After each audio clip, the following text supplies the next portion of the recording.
لیتی ہوں، کبھی 14 پڑھ لیتی ہوں، کبھی 20 بھی پڑھ لیتی ہوں، تو کیا ایسا کر سکتی ہوں؟ دیکھیں عام حالات میں تو ہم یہی کہتے ہیں کہ تراویح آپ نے 20 ہی پڑھنی ہے، 20 سے کم آپ نے نہیں پڑھنی، سنت یہ ہے۔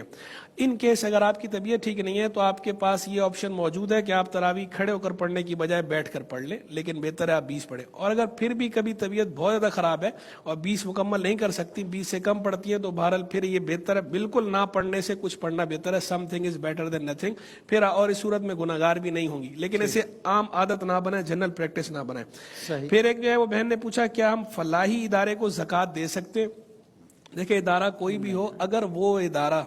درست انداز میں زکوٰۃ استعمال کرتا ہے، یعنی کسی شریف فقیر کو مالک بناتا ہے، تملیک کرتا ہے زکوٰۃ کی، اور اس کے بعد جو اس کے استعمال ہیں وہ بھی جائز ہی استعمال ہوتے ہیں، یعنی وہ اللہ تلوں میں خرچ نہ کرتے ہوں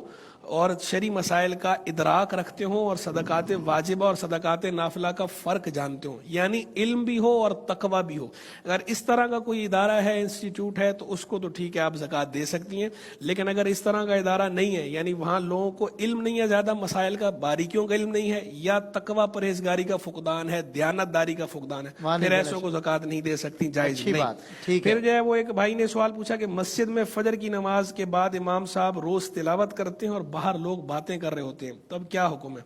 دیکھیں امام صاحب اگر مسجد کے اندر تلاوت کر رہے ہیں اور مائک پر تلاوت نہیں کر رہے، ویسے ہی تلاوت کر رہے ہیں، اور لوگ ویسے جو چلے گئے وہ باہر جا رہے ہیں اور وہ باتیں کر رہے ہیں، تو اگر تو وہ کسی عذر کی وجہ سے بات وہاں پر کر رہے ہیں تو چل جائے گا، لیکن بہتر یہ ہے کہ وہ بھی وہاں کھڑے ہو کر بات نہ کریں بلکہ باہر چلے جائیں یا وہاں بیٹھ جائیں، کیونکہ جب تلاوت ہو رہی ہو تو تلاوت کو سننا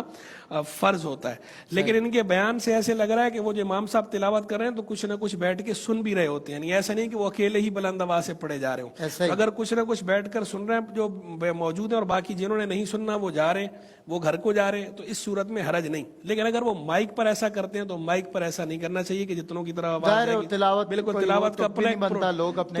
اپنا ایک پروٹوکول ہے، اس کو بہرحال ملحوظ رکھنا چاہیے۔ اچھا، اور ایک اس میں پہلو اور بھی ہو سکتا ہے، وہ پہلو یہ ہے کہ امام صاحب جو ہے وہ منزل دہرا رہے ہیں، حافظ ہیں، اپنی منزل دہرانے کے لیے قرآن پڑھتے ہیں اور باواز بلند پڑھ رہے ہیں، اونچا اونچا پڑھ رہے ہیں، تو اس صورت میں یہ احکام نہیں ہے۔ ایک ہے قرآن کی تلاوت کا حکم، اور ایک ہے کسی کا ویسے کسی حافظ کا اپنی منزل دہرانا، اپنی منزل دہرانے کے لیے اتنی آواز سے پڑھنا کہ اپنے کانوں کو سنائی دے یا تھوڑی بلند آواز سے پڑھنا، اس میں بہرحال فرق ہے۔ تو اگر وہ اپنی منزل دہرانے کے لیے اس طرح اونچا اونچا پڑھ رہے ہیں تو اس پہ اتنا جذبز ہونے کی ضرورت نہیں ہے، اور زیادہ امام صاحب کے پیچھے آپ نہ پڑھیں، ہر کوئی اپنے معاملات سدھارے تو بہتر ہے، امام کے پیچھے جو ہے وہ زیادہ نہیں پڑھنا چاہیے۔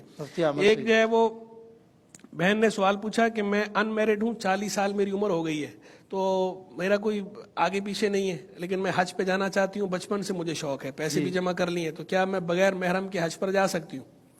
بسم اللہ الرحمن الرحیم۔ دیکھیں حج بیت اللہ کے فرض ہونے کے لیے جو خواتین کے لیے قواعد ہیں، اس میں محرم کا ساتھ ہونا یا ایسے رفیق سفر کا کہ جو اس کا مثلا شوہر ہے تو اس کا ضروری ہے۔ اگر ان کے ساتھ اگر ان کے ساتھ محرم نہیں ہے تو ابھی حج بیت اللہ کی فرضیت کے مکمل قوانین پورے نہیں ہوئے، تو